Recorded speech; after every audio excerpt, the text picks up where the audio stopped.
Listen, we have been describing boot process of computer yesterday.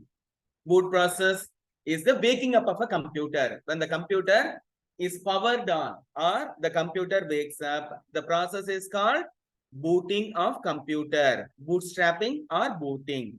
Okay, bootstrap means what? When you go out in normally in Western countries, it is very cold. They don't wear chappals like us. They wear only shoes because it's very cold. The floor may be icy.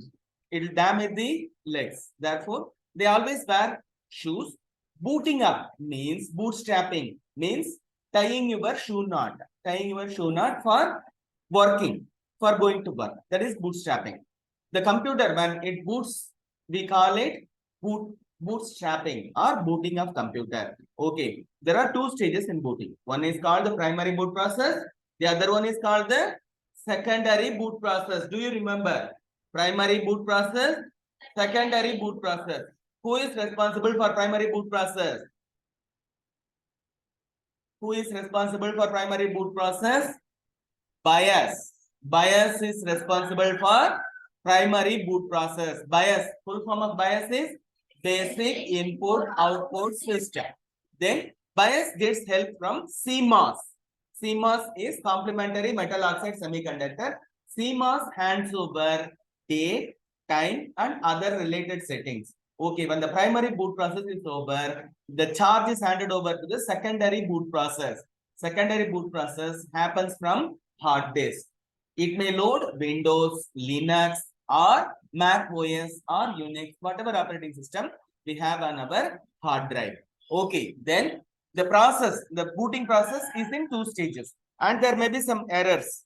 We said there will be beep messages, steady short beep for power supply problem, then steady long beep also for power supply problem, long continuous beep for memory failure, long beep followed by short beep for video card failure. Video card failure. Okay, no beep, no power.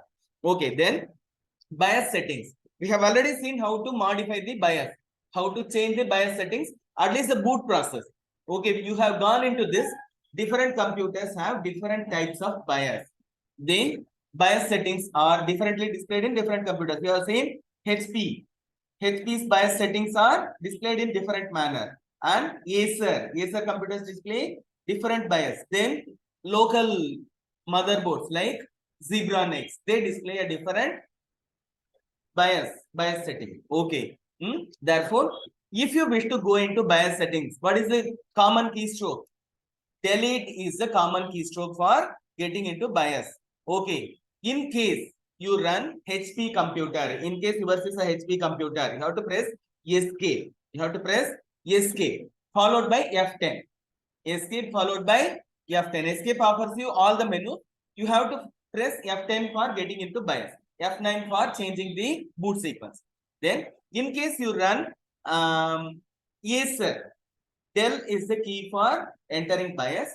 F12 is the key for boot sequence alteration in boot sequence. Okay. If you wish to boot from any other device, you have to press F12 and then go to the respective device.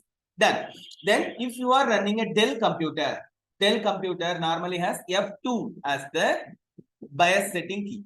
F2 is the BIOS setting key for Dell computer. Okay. In case you are not sure, you press Del F2, F12, escape, and anything else if you can within the time span, before the computer boots, and it will go to BIOS settings. Okay. If you are not sure about the boot sequence key. Okay. Then what are the common BIOS settings? Okay, BIOS is helped by a chip called CMOS. We have already told it. The CMOS is the RAM. This requires power supply, constant power supply. For this, we offer it a battery. What is the battery model? CR2032. CR2032. This is the battery for maintaining CMOS, power supply to CMOS. Okay, then Del F2 or escape may be the keystroke for entering BIOS settings. Okay, then we go on to the common captions. These are not the normal captions available in all BIOS. Okay. Whereas the BIOS menu offers main. All the BIOS menus offer main as a setting, date and time. Date, time, and other essential settings. Then advanced. This may configure processor, RAM, and other things. Then power. When power supply is suddenly off. This is not the case nowadays because we have UPS and other power backup sources. Whereas in the previous times, we did not have sufficient UPS or power backup. When the power supply goes off, the computer will simply what? Power off. No shutdown. It will power off.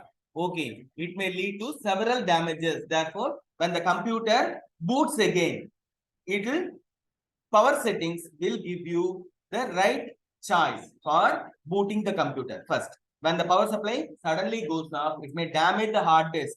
Normally, hard disk gets damaged, motherboard gets damaged due to infrequent power cut.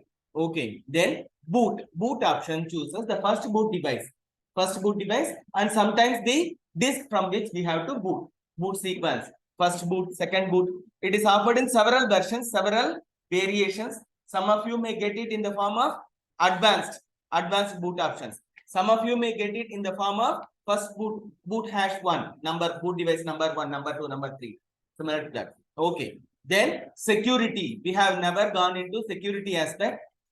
Security can assign password for users and administrators. When you assign a password, you have to re-enter the password for booting the computer itself.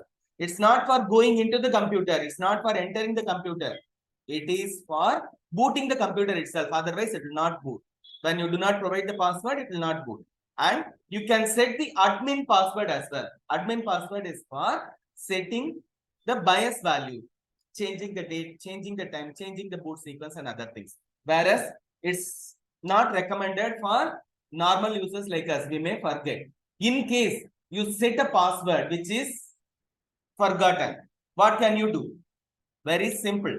Remove the BIOS battery, CR2032 battery. You simply remove the battery. Then there will be two metal edges.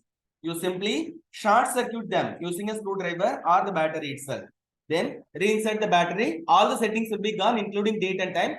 The password will also be forgotten because all the passwords and date time settings are memorized in which chip? CMOS chip. CMOS is a RAM. When you remove the battery, all settings will be forgotten. Okay. Then exit. Exit can offer several options. Save and exit is one of the most common options. You save the changes and exit. Discard the changes and exit is another option. Then load optimize defaults and exit. Several options would be available. You may choose the appropriate option. Okay. When you have forgotten what the right settings are, you may do one thing. Load optimal values and exit. That could be one of the fixes. Okay, when you make several changes which lead to improper booting of computer, you may ask the computer to load optimal values and exit. It will do the right things, right settings. Okay, with this is the most common BIOS setting we see in computers. You have already done this practical. You have gone to CMOS settings, change the date, change the time. You have done all these things. When you change the date, you have to remember that month is the first value, day is the second value, year is the third value. It is in US format. You must remember this. Month, day, year format. Okay. Then these were the other settings. Advanced. Then power. No screenshot for power. Okay. Boot sequence. First boot device and other things. Security. Then exit. Okay. This was the common screen we would have been seeing for Windows 7. Boot, press any key to boot from CD. Normally, we have to press a key for booting from CD. Whereas, we are no longer booting from CD or DVD. We are booting from pen drives nowadays. We are booting from pen drives. The situation has changed. This is the old menu. Done. With this, we will close. As we said, it's 10 minutes. We will close the class with this. We have covered very little today. We have said what the keystrokes are for entering BIOS setup. Common keystroke is del. If it fails, try escape or F2. Then for altering the boot sequence, F12 is a keystroke available for Acer computers. F9 is a keystroke for HP computers. Then tab may be tab. Some computers may offer tab as the keystroke for changing the boot sequence. Okay, it's up to you. Done. With this, we have covered the BIOS settings. We said there are two important chips. One is the BIOS chip, basic input output system. BIOS cannot be modified. BIOS cannot be modified by us at least. Okay, then CMOS is the other RAM chip which can be made to store the time values, date values, and passwords if any. Other settings. Okay, CMOS is kept in power on condition by CR2032 battery. Okay, what is the full form for BIOS? Basic input output system. What is the full form for CMOS? Complementary metal oxide semiconductor. Okay. Okay, done. These two are together responsible for primary boot process. Okay. We close it. We go for MCQs.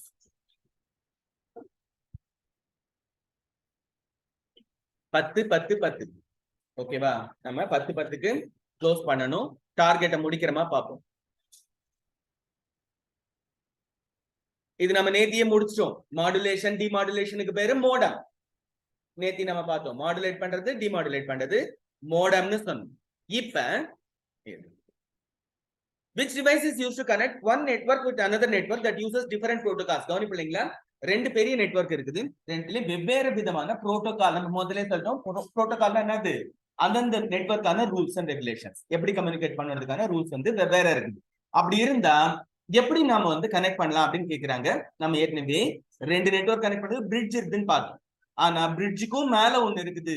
அது என்ன கேட்டீங்கன்னா gateway. கேட்வேன்றது ஒரு ஒரு ஒரு கண்ட்ரில இப்ப இந்தியால இருந்து வெளியில நம்ம டேட்டா அனுப்புறோம்னு வச்சுக்கோங்க. ஒட்டுமொத்த இந்தியாவுக்கு ஒரு கேட்வே கம்ப்யூட்டர் வச்சிருப்பாங்க.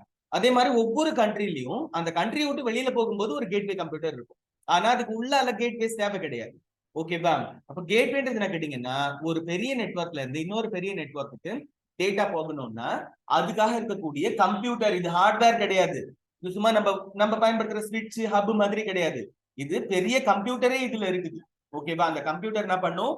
புரோட்டோகாலுக்கு ஏற்ற மாதிரி டேட்டாவை கன்வெர்ட் பண்ணி இங்க இருந்து அங்க அனுப்பும், அங்க இருந்து இங்க வாங்கி தரும். இது எல்லாம் செய்யறதுக்கு கம்ப்யூட்டர் இருக்குது. அதுக்கு என்ன பேரு?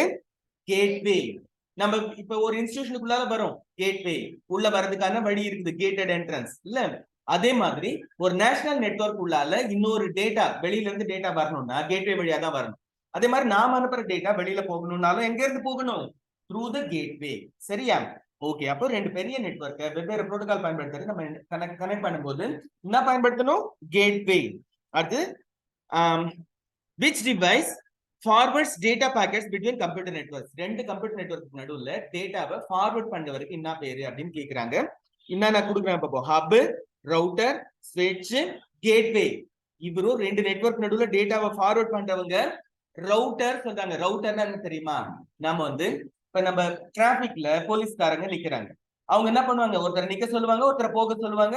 சீக்வன்ஸா இந்த மாதிரி டேட்டா நம்ம டேட்டா வந்து கம்ப்யூட்டர் வழியா என்ன ஆகுது? கம்ப்யூட்டர் வழியா நெட்வொர்க் கனெக்ஷன் வழியா கேபிள் வழியா போகுது. போனா எல்லாரும் போய் ஒரே கேபிள் வழியா போய் முட்டி நின்னாங்கன்னா எப்படி ஆகும்? இந்த ரவுட்டர் என்ன பண்ணும் கேட்டீங்கன்னா ஒவ்வொரு டேட்டாவிலும் எப்படி இருக்குன்னா நம்ம லெட்டர் அனுப்பும்போது நம்ம என்ன பண்றோம்? ஃப்ரம் அட்ரஸ் டு அட்ரஸ் போட்டு அனுப்புறோம் இல்லையா? அதே மாதிரி நாம அனுப்புற டேட்டா பேக்கெட் வந்து ஒரு ஃப்ரம் அட்ரஸ் வச்சிருக்கோம், ஒரு டு அட்ரஸ் வச்சிருக்கோம், டேட்டா வச்சிருக்கோம். இது மூணு போகும்போது அது என்ன பண்ணும்? இந்த டேட்டா எந்த ரூட்ல போனா சீக்கிரமா போய் சேரும் அதோட டெஸ்டினேஷனுக்கு. எப்படி போஸ்ட் ஆபீஸ்ல வந்து இப்ப விழுப்புரம் போகணும், சென்னை போகணும், டெல்லி போகணும், இதுக்கெல்லாம் வெவ்வேறு ரூட் அவங்க ஆஃபர் பண்ணுவாங்க. இது டைரக்டா நீ சென்னைக்கு அனுப்பிடு அப்படின்னு ஒரு சிலதை அனுப்புவாங்க, ஒரு சிலதை விழுப்புரம் போயிட்டு அப்புறமா அனுப்பு அப்படின்னு சொல்லுவாங்க. அந்த மாதிரி ரவுட்டர் என்ன பண்ணும் கேட்டீங்கன்னா எந்த நெட்வொர்க் வழியா எந்த ரூட் வழியா போனா இவங்களுக்கு சரியான வேகத்துல போய் சேர முடியும் அப்படின்றத கொடுக்கறது தான் என்னது? ரவுட்டர். என்ன பேர் சொல்றோம்? ரவுட்டர். அப்போ எது வந்து டேட்டா பேக்கெட்ஸ் ஃபார்வர்ட் பண்ணி அனுப்புது, வாங்குது, திரும்ப வேற கனெக்ஷன் வழியா அனுப்புது, ஃபார்வர்ட் பண்ணி. ஓகேவா? அதுக்கு என்ன பேருன்னு கேட்டீங்கன்னா ரவுட்டர். எப்படி போஸ்ட் மாஸ்டர் ஒரு இடத்துல சீல் போட்டு இது இந்த ஊருக்கு அனுப்பிட்டு பிரிச்சு அனுப்புறாங்கல்ல, அதேதான் இந்த ரவுட்டரோட வேலை. சரியா? ஓகே, போஸ்ட் ஆபீஸ்ல போஸ்ட் மாஸ்டர் தான், நெட்வொர்க்ல நமக்கு ரவுட்டர். சரியா? ஓகே, இதுக்கு அடுத்தது 10 base T கேபிளுக்கு எவ்வளவு தூரம் ஸ்பீடுன்னு கேக்குறாங்க. நம்ம நேத்தி என்ன கேட்டாங்க நம்மள ஞாபகம் இருக்கா? cat 5 கேபிளுக்கு கேட்டகரி 5 கேபிளுக்கு எவ்வளவு ஸ்பீடு கேட்டாங்க? 100 Mbps. 10 base T ல இந்த நம்பர் 10 தான் ஸ்பீடுக்கு 10 Mbps. 10 Mbps ஞாபகம் வச்சுக்கோங்க. 10 base T ல இந்த மேல இருக்க நம்பரே தான் திரும்ப வரும். அதனால 10 Mbps அப்படின்றது 10 base T கேபிளோட ஸ்பீடு. சரியா? ஓகே, இதெல்லாம் பழைய காலம், இதெல்லாம் போயிடுது. ஆனாலும் இது நம்மள படிக்க சொல்லி தெரிஞ்சுக்க சொல்றாங்க. 10 base Tன்றது இப்ப யூஸ்ல இல்ல. நம்ம cat 6 கேபிள் தான் பயன்படுத்துறோம். cat 6 அல்லது cat 5b அப்படின்னு நம்ம சொல்றோம். கேட்டகரி 6 அல்லது கேட்டகரி 5b. அது எல்லாம் 100 Mbps அளவுக்கு ஸ்பீடு தாங்க முடியும். ஓகேவா? அடுத்தது which type of cable is used in 10 base FL cable standard? FL னா என்னது சொல்லு? இந்த ஃபைபர் ஆப்டிக் லைனா இருக்கலாம். FL தெரியல. ஆனா 10 base FL ல UTP, STP, coaxial fibre optic, இந்த F வரது எல்லாமே பொதுவா ஃபைபர் ஆப்டிக் சம்பந்தப்பட்டது. Fibre optic, F for fibre optic. இந்த கேபிள் பொறுத்த வரைக்கும் F அப்படின்னு வந்தாலே அது எதை சொல்லுது? ஃபைபர் ஆப்டிக்க சொல்லுது. ஓகேவா?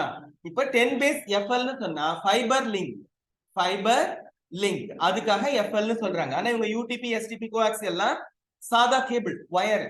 ஓகேவா? சாதாரணமா காப்பர் வயர். ஆனா ஃபைபர் ஆப்டிக் தான் FL க்கானது. ஓகேவா? 10 base Tன்றது வந்து இந்த சாதா cable, 10 base FL fibre optic line. சரி, அடுத்தது what is the speed of 100 base TX cable? அவங்களே நமக்கு கனெக்ஷனோட ஸ்பீடையும் கொடுத்துறாங்க. 100ன்னு வருது. இதுல 100 kbps வரலாம். 100 kbps தான் கரெக்டா இருக்கும். mbps கொடுத்து குழப்பறாங்க. mbps sorry 100 mbps. ஓகே, ஆனா இந்த நம்ம இதுல சொல்றது எல்லாத்துலயும் பாருங்க 10 base T ல 10 kbps சாரி 10 mbps அதுதான் ஸ்பீடு. அடுத்து 100 base T லயும் பாத்தீங்கன்னா 100 base TX லயும் பாத்தீங்கன்னா 100 தான். 100 kbps mbps நானும் kbps னு தப்பா சொல்லிட்டேன். mbps. ஓகேவா? கேட்டகரி 6 கேபிளும் இதே வேகத்துல தான் இருக்குது. cat 6 கேபிளும் 100 mbps ஸ்பீடில் தான் இருக்கு. சரியா? 100 mbps. சரி, இதுக்கு அடுத்தது which is a standard connector for category 5 unshielded twisted pair cabling? இது ஒண்ணும் இல்ல, நாம இப்போ நம்ம லேப்ல சொருகிட்டு சரியா வருது வரலன்னா ஒரு கேபிள் சொருகிறோம்ல, அதுக்கு பேர் தான் கேட்டகரி 5 கேபிள். நாம இப்ப இன்டர்நெட் கனெக்ஷனுக்காக ஒரு சில பேருக்கு வரல, நம்ம அதுக்கு உட்காந்து வருதா வரலையான்னு பாடுபட்டு சொருகிறோம்ல, அந்த கேபிளுக்கு பேரு கேட்டகரி 5 கேபிள். சரியா? இது நம்ம எந்த போர்ட்ல சொருகிறோம், அந்த போர்ட் பேர் ஞாபகம் இருக்குதா? அதுக்கு 3 பேர் இருக்குது. ஒன்னு லேன் போர்ட், ஒன்னு ஈத்தர்நெட் போர்ட், ஒன்னு RJ45 போர்ட், ரெஜிஸ்டர்ட் ஜாக் 45. இந்த மூணுல அவங்க எதை சொன்னாலும் நம்ம சரின்னு சொல்லுவோம். RJ11, RJ14, RJ25, RJ45. இப்ப அவங்க கொடுத்திருக்கிறது RJ45 கொடுத்திருக்காங்க. ஒருவேளை மாத்தி ஈத்தர்நெட் சொன்னாலும் நம்ம அதை எடுத்துக்கணும். லேன் போர்ட்னு சொன்னாலும் எடுத்துக்கணும். ஈத்தர்நெட் போர்ட்னு சொன்னாலும் லேன் போர்ட்னு சொன்னாலும் RJ45 சொன்னாலும் ஒண்ணுதான். இது ஒருத்தரோட பேர் தான். 3 பேரு ஒரு ஆள். சரியா? ஓகே, இப்போ RJ45 நமக்கு இதுக்கு கரெக்டான ஆன்சர். அடுத்தது how many pins how many pairs of wire are there in cat 1 UTP cable? கவனிப்பீங்களா? cat 1 அப்படின்னா ஒரு பேர் தான் இருக்கு. அவங்களே cat 1 னு சொல்லிட்டாங்கல்ல. ஆனா cat 5 ல வந்து 4 பேர் இருக்கு. இது நம்ம நேத்தியே சொன்னோம். cat 5, cat 5b, cat 6 எந்த பேர் சொன்னாலும் 4 பேர் இருக்கும். சரியா? ஒரு பேர்னா 2 கேபிள், இதுல 2 வயர் இருக்கு. cat 1 ல வந்து ஒரு பேர் 2 வயர். ஒரு பேர்னா 2. ஓகேவா? செட்டு பூரி செட்டா கொடுனா என்ன பண்ணுவாங்க? 2 பூரி தானே தருவாங்க. அதேதான், ஒரு செட் கேபிள்னா 2 கேபிள் இருக்கும் அது. சரியா? இதுல எது கரெக்டா இருக்கும் அப்படின்னா cat 1 UTP கேபிளுக்கு? ஒரு நிமிஷம் இருங்க.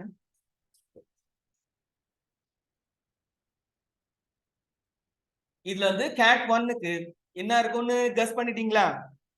ஒண்ணுதான். cat 1 ல ஒரு பேர் தான் இருக்கும். சரியா? cat 1 ல ஒரு பேர். ஓகேவா? ஒரு பேர்னா 2 கேபிள். 2ன்னு சூஸ் பண்ணிட்டாதீங்க. ஒரு பேர் 2 கேபிள், ஒரு செட் 2 கேபிள். ஓகேவா? அடுத்தது which is an application layer protocol of internet standard protocol used by local email clients to retrieve email from a remote server over TCP/IP connection. ஒண்ணும் இல்லமா, இமெயில் நம்ம அனுப்பும்போது இதுக்கு வந்து தனி புரோட்டோகால் இருக்கு. இமெயில் அனுப்புறதுக்கும் வாங்குறதுக்கும் நமக்கு தனி புரோட்டோகால் இருக்குது. ஏன் நம்மள 10 முடிக்க விட மாட்டாங்களா? மேடம், நான் அந்த இது தேடி பார்த்தேன் மேடம். என்கிட்ட அது பழசு 2017 அந்த டைம்ல நம்ம அனுப்புனது, ஒரு 5 வருஷத்துக்கு முன்னால டேட்டா இருக்கு என்கிட்ட. அது அதே மாதிரி ஃபைல் இருக்கும் மேடம். ஃபைல் வந்து பேப்பர்ல நம்ம அனுப்பின ஃபைல் இருக்கும். நான் தேடி எடுத்துட்டு உங்களுக்கு அனுப்புறேன் மேடம். சாஃப்ட் காப்பி காணல. அதான் அதான் நம்ம ஹார்ட் காப்பி ஸ்கேன் பண்ணி அனுப்பிட்டேன். அதான் ஹார்ட் காப்பியை ஸ்கேன் பண்ணி அனுப்பிட்டோம். ஆமா, நான் அதை தேடி பார்த்துட்டேன். என்கிட்ட சாஃப்ட் காப்பி இன்னைக்கு அனுப்பி விடுறேன் மேடம், இன்னைக்கு அனுப்பி விடுறேன். அதெல்லாம் ஒண்ணும் ப்ராப்ளம் இல்லை மேடம். இல்ல நானும் தேடிட்டேன். எனக்கு வந்து சாஃப்ட் காப்பி கிடைச்சிரும்னு நினைச்சேன். அது எங்க இருக்குன்னே தெரியல. எனக்கு 5 வருஷம் முன்னாடி இருக்கிறது இல்லைங்களா, வேற எதுலயாவது டிவைஸ்ல இருந்ததுனால இருக்கும். ஆமா நம்ம ஸ்கேன் பண்ணி இது பண்ணா இவங்க ரெடி பண்ணிக்கலாம். அதான் அதுதான் மேடம். நான் இன்னைக்கு அனுப்பி விட்டுறேன் மேடம். சரிங்க மேடம். Okay madam. பண்ணிக்கலாம் மேடம். நீங்க அதை டிஸ்சார்ஜ் பண்ணிட்டு இவங்களோட டேட்டாவை அனுப்ப சொல்லுங்க மேடம். நான் அப்லோட் பண்றேன். சரிங்க மேடம். வரட்டும். அப்படி வந்தா நம்ம சேஞ்ச் பண்ணிக்கலாம் மேடம். 15 வரைக்கும் நமக்கு ரைட்ஸ் இருக்குது, நம்ம பண்ணிக்கலாம் மேடம். சரிங்க madam. Okay madam. Thank you madam. சரிங்க மேடம். Thank you madam. பசங்களா கவனிங்க. இதுல டிசிபி ஐபி, இதுல வந்து அப்ளிகேஷன் லேயர் புரோட்டோகால், இமெயிலுக்கான அப்ளிகேஷன் லேயர் புரோட்டோகால் என்ன கேட்டீங்கன்னா, இமெயிலுக்கு வந்து 2-3 இருக்குது. அதாவது என்ன கேட்டீங்கன்னா, ஃபர்ஸ்ட் ரிசீவ் பண்றதுக்கும் அனுப்புறதுக்கும் என்ன இருக்குன்னா பாப்னு ஒண்ணு இருக்கு. பாப்னா போஸ்ட் ஆபீஸ் புரோட்டோகால். அதுனா பாப் அப்படின்றது போஸ்ட் ஆபீஸ் புரோட்டோகால்னு ஒண்ணு இருக்குது. அப்புறமா இரு நான் சொல்றேன். ஐமேப்னு ஒண்ணு இருக்குது, இன்டரிம் மெசேஜ் ஆக்சஸ் புரோட்டோகால். ஓகேவா? பாப்னு ஒண்ணு, அப்புறம் ஐமேப்னு ஒண்ணு. ஓகேவா? அதுக்கப்புறமா சாதாரண இமெயில் அனுப்புறதுக்கு பாத்தீங்கன்னா, அன்செக்யூர் இமெயில் அனுப்புறதுக்கு வந்து சொல்றேன் என்னப்பா 25 போர்ட் நம்பர் 25ல ஒர்க் ஆகுற புரோட்டோகால் வந்து இருடா என்னடா பேரை மறந்துட்டேன். இரு, நான் இதுல வந்ததுன்னா சொல்றேன். பாப் வந்து போஸ்ட் ஆபீஸ் புரோட்டோகால். பாப் வந்து post office protocol. Post office protocol SMTP. Correct. Madam இரு வர கவனிப்பிள்ளைங்களா. பாப்ன்றது 3 புரோட்டோகால் நம்ம இதுல பயன்படுத்துவோம். எதுன்னு சொல்லி நம்ம அப்புறமா இவங்க குடுக்கறதுல இருந்து நம்ம சூஸ் பண்ணிக்குவோம். போஸ்ட் ஆபீஸ் புரோட்டோகால் பாப்னா, ஐமேப்னா interim message access protocol. Message access protocol. ஓகேவா? மூணாவது பாத்தீங்கன்னாக்கா ஐமேப். ஐமேப்ன்றது வந்து ஐமேப் இல்ல, sorry SMTP. SMTP simple mail transfer protocol. இப்படி 3 புரோட்டோகால் இருந்து பிள்ளைங்களா இமெயிலுக்கு மட்டும். சரியா? இதுல அவங்க எதை சொல்றாங்களோ அதை நாம சூஸ் பண்ணுவோம். எது கொடுக்குறாங்க பாப்போம். எனக்கு தெரிஞ்சு ஐமேப் தான் கொடுக்க வாய்ப்பு இருக்குது. ஏன்னா இதுல மோஸ்ட் ஃபிட்டிங் ஆன்சர்னு தோன்றது இவங்க சொல்றதோட இதுக்கு வந்து ஐமேப் தான். என்னென்ன ஆப்ஷன் கொடுக்குறாங்கன்னு நம்ம பார்ப்போம், பார்த்துட்டு சொல்லிக்குவோம். சரியா? நெக்ஸ்ட் கொடுப்பு ஐபின்றாங்க, எஃப்டிபின்றாங்க, யூடிபின்றாங்க, பாப். ஆப்பாடா பாப் வந்துருக்கு. இந்த 3ல எது வந்தாலும் நம்ம சூஸ் பண்ணியிருப்போம். பாப்னு வந்ததுனால, ஆனா பாப் தான் ரைட்டு. இவங்க பாப்ப சூஸ் பண்றாங்களான்னு நமக்கு தெரியாது. வேற எதையாவது கூட சூஸ் பண்ணலாம். நமக்கு கரெக்ட் ஆன்சரை பத்தி கவலை கிடையாது. அவங்க சொல்ற ஆன்சர் தான் நமக்கு மந்திரம். ஏன்னா அதை கொடுத்தாதான் நமக்கு மார்க் வரும். ஆனா கரெக்ட் ஆன்சர் தான் கொடுத்துருக்காங்க. பாப் தான் இது கரெக்ட். சரியா? 3 புரோட்டோகால் என்ன சொல்லுங்க? POP, IMAP, SMTP. சொல்ல முடியுமா? POP, IMAP, SMTP. POP, IMAP, SMTP. பாப்பும் ஐமேப்பும் வந்து என்ன கேட்டீங்கன்னாக்கா வாங்கிறது, படிக்கிறது. எஸ்எம்டிபி வந்து அனுப்புறது. ஓகேவா? எஸ்எம்டிபின்றது அனுப்புறதுக்கான புரோட்டோகால். ஓகேவா? அனுப்புறதுக்கு, வாங்கிறது, படிக்கிறது. ஓகேவா? சரி. நாம இப்ப மொபைல் போன்ல எல்லாம் மெயில் படிக்கிறீங்கல்ல, படிச்சிருக்கீங்களா? மொபைல் போன்ல மெயில் வருது இல்ல, இதெல்லாம் என்ன புரோட்டோகால் யூஸ் பண்ணுது? இதெல்லாம் இது வந்து சிலது முன்னெல்லாம் பாத்தீங்கன்னா போஸ்ட் ஆபீஸ் புரோட்டோகால் பாப் பயன்படுத்துவாங்க. பாப் புரோட்டோகால் தான் முன்னெல்லாம் பிளாக்பெரி எல்லாம் இருக்கும்போது. இப்பெல்லாம் ஐமேப் புரோட்டோகாலே பயன்படுத்துறாங்க போல தெரியுது. ஆனா ஐமேப்போட பாப் வந்து என்ன கேட்டீங்கன்னா, நீங்க இன்டர்நெட் கனெக்ஷன் இல்லாத போது கூட மெயில நீங்க அனுப்பலாம், வாங்கிக்கலாம். அது எப்ப டைம் கிடைக்குதோ அப்ப சிங்க்ரனைஸ் பண்ணி வைக்கும். சரியா? ஓகே, சரி பண்ண. அடுத்தது which layer in OSI model provides transfer of data between end users? கவனிப்பீங்களா? 7 லேயருமே 2 பேருக்கு நடுவுல டேட்டா அனுப்புறதுக்கு தான் இருக்குது. ஓகேவா? அதனால இவங்க டேட்டான்னு தனியா ஒரு வார்த்தை சொன்னதுனால நமக்கு செகண்ட் லேயரா இருக்கலாம். ஏன்னா பிடிஎன்டி அதுல அப்புறம் எஸ்பி இதுல டி டேட்டான்னு அவங்க வார்த்தையை சொல்றதுனால நம்ம அந்த குங்ஃபு கொண்டே பார்த்துட்டோம். அதனால செகண்ட் லேயர்னு இவங்க சொல்லலாம். நம்ம எதுன்னு பார்த்துக்கோ இவங்க எதை மீன் பண்றாங்க. Session layer, network layer, data link layer, transport layer. Data link லேயரா தான். ஐயோ டிரான்ஸ்போர்ட் லேயரா? சரி ஓகே, நமக்கு என்ன சொன்னதை கேட்டுக்கும். ஓகேப்பா, என்ன ரெண்டு பேருக்கு நடுவுல பசங்களா? ஓ இங்க டிரான்ஸ்ஃபர், நம்ம டேட்டாவை பார்த்துட்டோம், டிரான்ஸ்ஃபரை பார்க்கல. சரியா? ஆனா ஞாபகம் வச்சுக்கோங்க, டேட்டா அதாவது வந்து டிரான்ஸ்போர்ட் லேயர் இவங்க சொல்றாங்க ஓகே, ஆனா 7 லேயருமே நம்மளுக்கு என்ன பண்ணுது, டேட்டாவை ஒரு எண்ட் யூசர்ட்ட இருந்து இன்னொருத்தருக்கு அனுப்புறதுக்கும் வாங்குறதுக்கும் தான் பயன்படுது. ஓகேவா, ரைட். நம்ம சொன்ன டைம் இன்னும் 5 நிமிஷம் தான் இருக்குது. சரியா? லாஸ்ட் 3 லேயர்ஸோட பர்பஸ் என்ன கேக்குறாங்க? லாஸ்ட் 3னா SPA, செஷன், பிரசன்டேஷன், அப்ளிகேஷன். இந்த மூணு என்ன பண்ணுதுன்னு கேட்டீங்கன்னா, செஷன் லேயர் வந்து கனெக்ஷனை மெயின்டைன் பண்ணுது. எப்படின்னா இப்ப நம்ம போன் பண்ண ஆரம்பிக்கணும்னு வச்சுக்கோங்க, போன் பண்ணா நம்ம பேசாமலே இருந்தா கூட கனெக்ஷன் இருக்கும். நம்ம போனை மட்டும் ஆன் பண்ணிட்டு ரெண்டு பக்கத்துலயும் பேசாமலே இருந்தாலும் ஆன்ல தானே இருக்கும், கனெக்ஷன் எஸ்டாப்ளிஷ் ஆகி இருக்கும்ல. அதுதான் செஷன் லேயர். எப்படின்னா ஒரு கம்ப்யூட்டர் இன்னொரு கம்ப்யூட்டர் கூட கனெக்ட் ஆகும்போது ரெண்டுத்துக்கும் நடுவில் ஒரு கம்யூனிகேஷன் சேனலை ஓபன்ல வச்சிருக்கும், டேட்டா போனாலும் போகலனாலும். அது வந்து செஷன் லேயர். நாமளா அதை ஹேங்கர் கொடுக்குற வரைக்கும், நாம இப்ப போன்ல எண்ட் கால் கொடுக்குறோம்ல, அந்த மாதிரி டேட்டா டிரான்ஸ்மிஷன் போதும், இந்த டைம் போதும் அப்படின்னு சொல்லிட்டு சொல்ற வரைக்கும் செஷன் லேயர் மெயின்டைன் பண்ணும். இதுல பிரசன்டேஷன் லேயர் என்ன பண்ணுதுன்னு கேட்டீங்கன்னா, நம்ம அனுப்புற டேட்டாவை அவங்க படிக்கிறதுக்கு ஏற்ற மாதிரி ஏதாவது ஜிப் பண்ணியிருந்தா, என்கிரிப்ஷன் பண்ணியிருந்தா அது எல்லாத்தையும் சரி பண்ணி அவங்க படிக்கிறதுக்கு ஏற்ற மாதிரி மாத்தி டேட்டாவை கொடுக்குது. கொடுத்த டேட்டாவை நம்ம கையில கொண்டு வந்து வெளியில காட்டுறவர் தான் அப்ளிகேஷன் லேயர். இப்ப நம்மளுக்கு அப்ளிகேஷன் லேயரா இருக்கிறவர் யார் சொல்லு பார்க்கலாம்? நம்மளோட ஃபயர்பாக்ஸ் ப்ரௌசர். இன்னொருத்தர் அப்ளிகேஷன் லேயர்ல இருக்கிறாரு மறைஞ்சின்னு, அவர் யார் கேட்டீங்கன்னா ஜூம். நாம ரெண்டு அப்ளிகேஷனை இப்போதைக்கு யூஸ் பண்ணிட்டு இருக்கோம். ஓகேவா, இன்னும் கொஞ்ச நேரம் பொறுத்து டெர்மினல் அப்ளிகேஷனை யூஸ் பண்ண போறோம். அது ஒண்ணு நெட்வொர்க் வழியா போறது கிடையாது இல்ல. அதனால இப்ப நமக்கு நெட்வொர்க்கை யூஸ் பண்றதுக்கு ரெண்டு அப்ளிகேஷன் லேயர் ப்ரோட்டோகால் ப்ரோக்ராம் பயன்படுத்தும். ஒன்னு வந்து ப்ரௌசர், ஃபயர்பாக்ஸ் ப்ரௌசர், இன்னொன்னு ஜூம். இந்த ரெண்டுமே நெட்வொர்க்கை பயன்படுத்தும். சரியா? அப்ப நம்ம பயன்படுத்துற ப்ரோக்ராம் எல்லாம் எந்த லேயர்ல வருது? இன்டர்நெட்டுக்காக நம்ம போறதுக்கு பயன்படுத்துற ப்ரோக்ராம் எல்லாம் 7வது லேயர்ல வருது, அப்ளிகேஷன் லேயர்ல வருது. சரியா? இவங்க கடைசி 3 லேயரோட பர்பஸ் என்ன கேக்குறாங்க, நம்ம என்னன்னு பாப்போம். இவங்க எது கொடுக்குறாங்க, நம்ம 3 லேயரை புரிஞ்சினோம். கொடுக்குற ஆப்ஷன் காமன் அப்ளிகேஷன் சர்வீசஸ், இது கரெக்டா இருக்கலாம். Data presentation within end user system, இதுவும் சரியா இருக்கலாம். இருங்க, பாசிங் டிராபிக் த்ரூ நெட்வொர்க், இது கரெக்டா கிடையாது. ஏன்னா நெட்வொர்க் பாஸ் பண்றது வந்து இவரோட வேலை கிடையாது, அது வந்து நெட்வொர்க் லேயரோட வேலை. சரியா? டேட்டாவை PDNT அந்த நெட்வொர்க் லேயரோட வேலை. இப்ப நம்ம என்ன பண்ணுவோம், manage dialog between end user application process, டயலாகும் கிடையாது. இதுல என்ன கேட்டீங்கன்னா data presentation within end user system தான் இருக்க வாய்ப்பு இருக்குது. நம்ம எதுன்னு பார்ப்போம், அவங்க எது மீன் பண்றாங்கன்னு சொல்லிட்டு. இதுல passing traffic through network to an end user system. சரி விடுப்பா, நமக்கு என்னப்பா, நம்ம இந்த 3 லேயரோட பர்பஸ் தெரியுது. ஓகேவா? இது மூணுமே என்ன கேட்டீங்கன்னா, இதுல 3ல எது வேணும்னா அவங்க கரெக்ட்னு சொல்லலாம், 4ல. ஓகேவா? நமக்கு அவங்க எது சொல்றாங்களோ அதுதான் மந்திரம். நம்ம முதல்ல சொல்லிட்டோம், passing data through the network to an end system. டேட்டாவை எண்ட் யூசரோட சிஸ்டம் இன்னொரு யூசரோட சிஸ்டத்துக்கு அனுப்புறது தான் அப்படின்னு சொல்றாங்க. நாம அதை பத்தி கவலைப்பட வேணாம், சொன்னதை எடுத்துக்கணும். ஆனா டேட்டாவை பாஸ் பண்றது யாரோட வேலை? யாரோட வேலை கேட்டீங்கன்னா data link layer, transport layer, PDNT, அவங்க தான் டேட்டாவை டிரான்ஸ்ஃபர் பண்றவங்க. ஓகேவா? Application layer, presentation layer, session layer, இவங்க 3 பேரும் டேட்டாவை டிரான்ஸ்மிட் பண்றவங்க கிடையாது. வந்த டேட்டாவை எடுத்து நம்மளுக்கு பிரசன்ட் பண்றவங்க, அழகா பிரசன்ட் பண்ணி கொடுக்கறவங்க தான் இந்த 3 டாப் 3 லேயர்ல இருக்கிறாங்க. இருந்தாலும் நமக்கு என்ன கவலை, மார்க் போடுறவங்க சொல்றதுதான் மந்திரம். நாம இந்த மந்திரத்தை போடுறோம், passing traffic through network and end system, அதுதான் சொல்றோம் நாம பாஸ் பண்றது அப்படின்னு சொல்லிட்டு. ஓகேவா? இப்ப நம்ம 210ல இருந்து 220 வரைக்கும் ஒரு குவிக் ரிவ்யூ.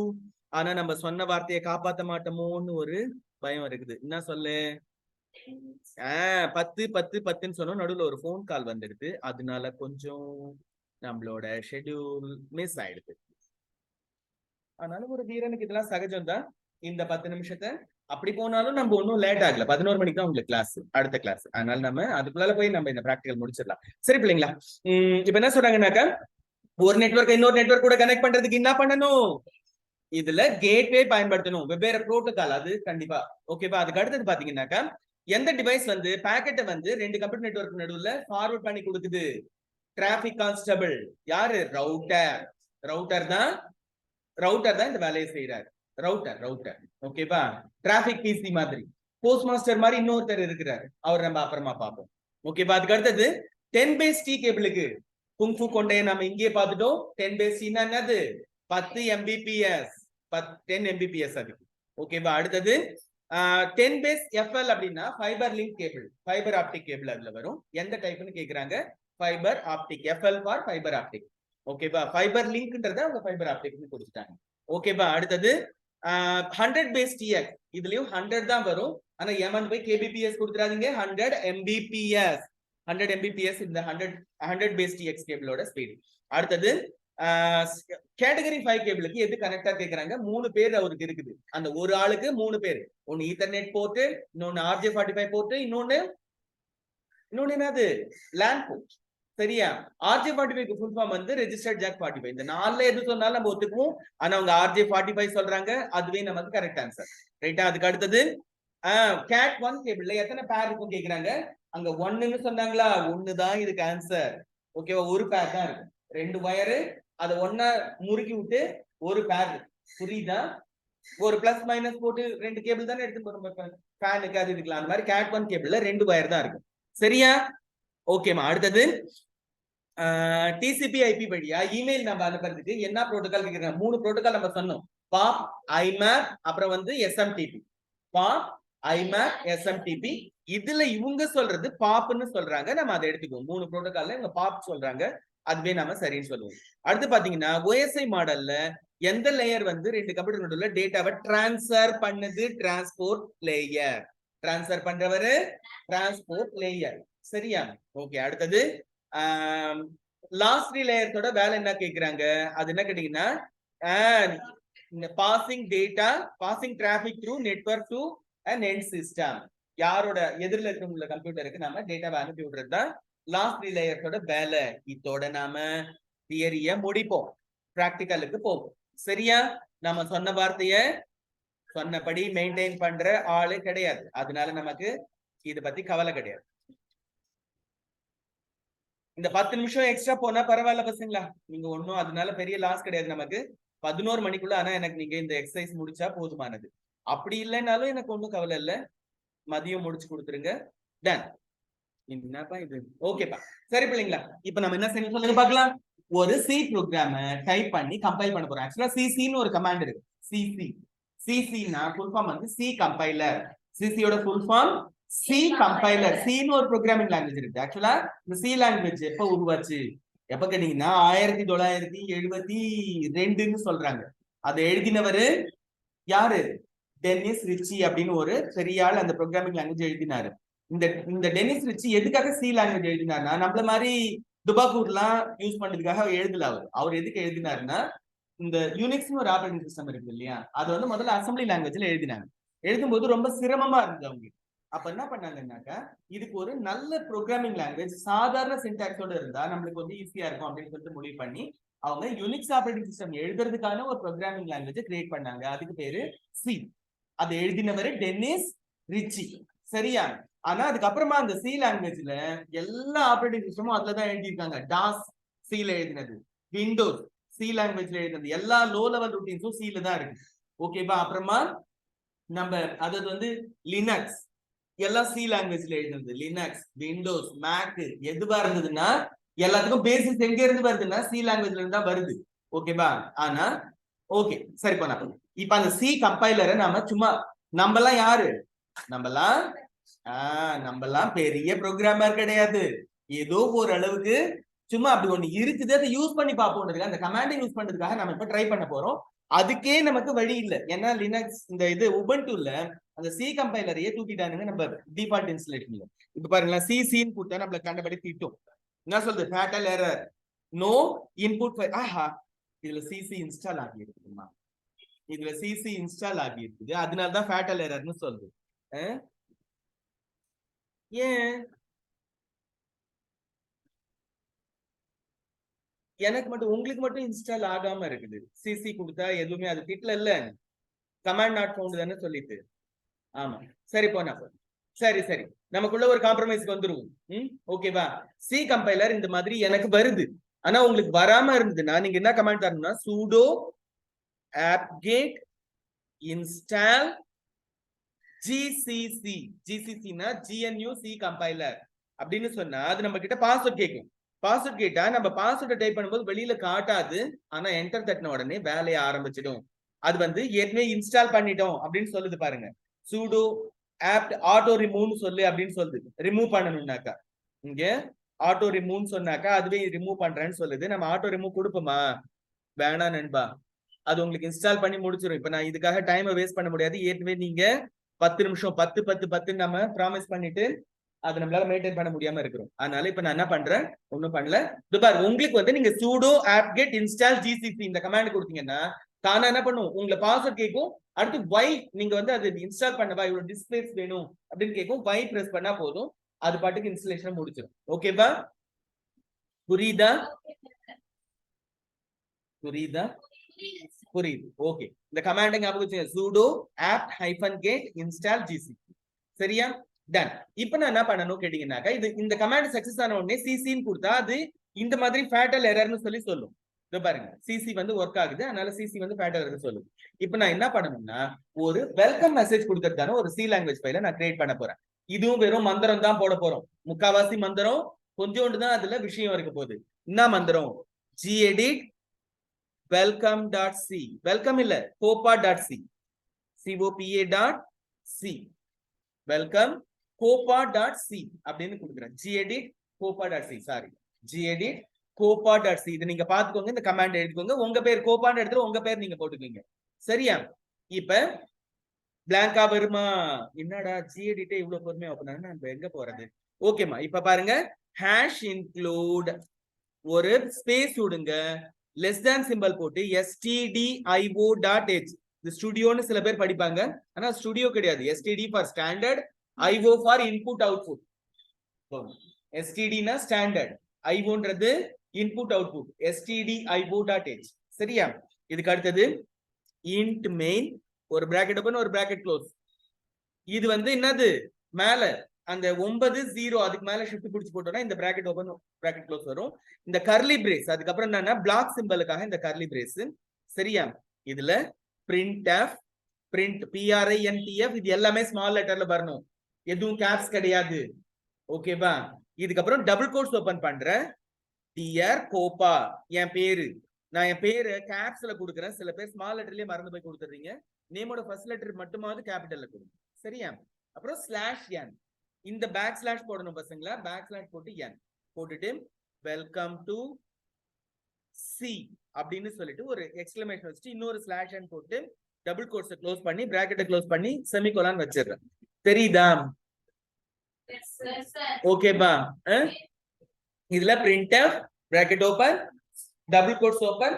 பாரு, இதுல ஓபன் ஆனது எல்லாம் திரும்ப க்ளோஸ் ஆகணும். இந்த லைன்ல பாருங்க, நான் வந்து முதல்ல ஒரு பிராக்கெட் ஓபன் பண்ணேன், அந்த பிராக்கெட் இங்க க்ளோஸ் ஆகுது முதல்ல. அப்புறம் ஒரு டபுள் கோட்ஸ் ஓபன் பண்ணேன், இங்க டபுள் கோட்ஸ் க்ளோஸ் ஆகுது. எல்லாமே கரெக்டா ஓபன் ஆனா க்ளோசிங் இருக்கணும் அப்படின்றது கம்பல்சரி, இல்லைன்னா எரர் வந்துடும். நேத்து நடத்தியாச்சு, ஆனா நடத்தணும். நேத்தி உங்களுக்கு டைமை ஃபில் பண்றதுக்காக அங்க பாத்துட்டோம், ஏன்னா இன்னைக்கு காலையில டைம் இருக்காதுன்றதுனால. இப்போ ப்ராப்பரா இப்பதான் நடத்துறோம். ஓகேப்பா? நீங்க செஞ்சு முடிச்சதை பத்தி எனக்கு கவலை கிடையாது. செஞ்சு முடிக்காதவங்களும் இருக்கிறாங்க, நேத்தி வராதவங்களும் இருக்கிறாங்க. இது கவனிச்சுக்கு. ஓகேப்பா? புரியல தானே? சரி, முடிக்கும் போது செமிகோலான் வைக்கணும். சரியா? நான் பேசுறதும் உனக்கு ப்ரோக்ராமிங் லாங்குவேஜ்ல சொல்ற மாதிரியே இருக்குது, ஒன்னும் புரியாத முடிக்கிற அதானே. நேத்து நீ செஞ்சுட்டு, ஆனா அது வந்து ப்ராப்பரான கிளாஸ் வழியா செய்யல. சரி, டைம் இருக்குது, இன்னைக்கு டைமை சேவ் பண்ணுறதுக்காக செஞ்சது. இப்ப என்ன 10 நிமிஷத்துக்குள்ள வீணா டைமை வேஸ்ட் ஆக்காது, நான் முடிச்சிடுறேன். ஓகேவா? இப்போ ரிட்டர்ன் 0, இங்க பாருங்க பிள்ளைங்களா, ரிட்டர்ன் 0 கொடுத்து நான் செமிகோலான் வைக்கணும். ஒவ்வொரு லைன்லயும் கடைசியில என்ன கேட்டீங்கன்னா செமிகோலான். இப்ப லாஸ்டா முடிக்கும் போது இங்க பாருங்க பிள்ளைங்களா, நாம எப்படி இங்க இது பாரு கர்லி பிரேஸ் ஓபன் பண்ணணும், க்ளோஸ் பண்ணணும். நம்ம ரூல் என்ன கேட்டீங்கன்னா, எந்த மாதிரி சிம்பிள் நீங்க ஓபன் பண்ணாலும் அந்த சிம்பிள் எல்லாம் க்ளோஸ் ஆகணும். இது ஞாபகம் வச்சுக்கணும், இல்லைன்னா எரர் வரும். சரியா? நம்ம பிராக்கெட் ஓபன் பண்றோம், இங்க க்ளோஸ் ஆகுது. இது பாரு, இந்த இடத்துல பிராக்கெட் ஓபன் ஆகுது, பக்கத்துல க்ளோஸ் ஆகுது. அப்புறம் கர்லி பிரேஸ் ஓபன் பண்ணும், இங்க க்ளோஸ் ஆயிடுது. இங்க பிராக்கெட் ஓபன் பண்ணும், பிராக்கெட் க்ளோஸ் ஆயிடுது. Double quotes open, double quotes close. புரியுதா உங்களுக்கு? அப்ப ஒவ்வொரு டபுள் கோட்ஸா இருந்தாலும் பிராக்கெட்டா இருந்தாலும் ஓபன் ஆகுற எல்லாத்தையும் நம்ம திரும்ப ஞாபகமா க்ளோஸ் பண்ணணும், இல்லைன்னா எரர் வரும். இது ஞாபகம் வச்சுக்கோங்க. ஒவ்வொரு லைனும் முடியும் போது செமிகோலான் வரும், ஆனா இந்த மெயினுக்கு பக்கத்துல செமிகோலான் வராது. ஏன்னா பிளாக் சிம்பல் வந்ததுனால மெயினுக்கு பக்கத்துல வரக்கூடாது செமிகோலான். வச்சிங்கன்னா ப்ரோக்ராம் ரன் ஆகாது. ஓகேப்பா? இப்ப நான் சேவ் பண்றேன், கண்ட்ரோல் எஸ் கொடுத்தா சேவ் ஆயிடும். இத க்ளோஸ் பண்றேன். இது ஒரு ஸ்கிரீன்ஷாட் எடுத்துக்கணும். சாரி, இதுக்கு ஒரு ஸ்கிரீன்ஷாட். ஐயோ இருப்பா கொஞ்சம் அவசரப்பட்டுட்டா இருங்க. நான் இப்ப geditல போயிட்டு ஒரு ஸ்கிரீன்ஷாட் எடுத்துக்கிறேன். ஓகேவா? Entire screen content. ஓகேவா? இப்போ இதனோட ஸ்கிரீன்ஷாட் எனக்கு உள்ள போயிடுது. இப்போ நான் இதை க்ளோஸ் பண்ணிடுவேன். இது எனக்கு வேணாம். gedit எனக்கு போதும். கடைசியில நம்ம இது நான் கொடுக்கிற மவுஸ் கிளிக் ஏத்துக்கல. நான் என்ன பண்றேன், சாகடிச்சிட்டுமா, கண்ட்ரோல் சி கொடுத்தா இந்த ப்ரோக்ராம் டெர்மினல்ல இருந்து சேர்த்துடும். போயிடுச்சு. ஓகேவா? இப்ப இதை கம்பைல் பண்றதுக்கு சிசி நான் எல்எஸ் மைனஸ் எல் கொடுக்குறேன். ஐயோ மைனஸ் எல் கொடுக்கலையா பண்ணி. இங்க பாருங்கம்மா, copa.c ன்னு ஒரு ஃபைல் வந்திருக்குதா? இப்ப நான் சிசி கமாண்ட் கொடுத்த உடனே a.out ஒரு ஃபைல் வரும்.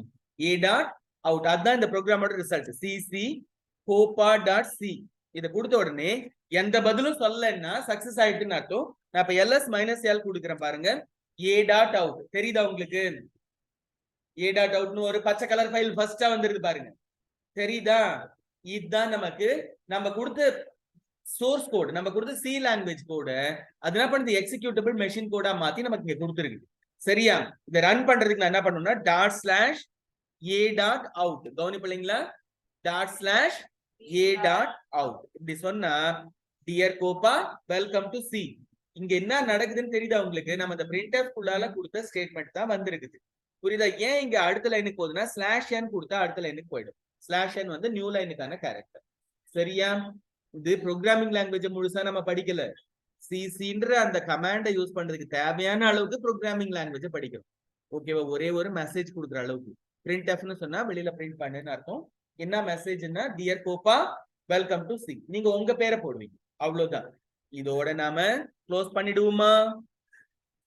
எக்ஸிட் கொடுத்துருவோமா? ஓகேவா? ஓகேமா. சண்மதி, நான் மறந்து போய் நடத்துறேன்னு தானே நினைச்சேன். ஆமா, நான் மறந்து போய் நடத்தல, நேத்து நம்ம நடத்திட்டோம். ஆனா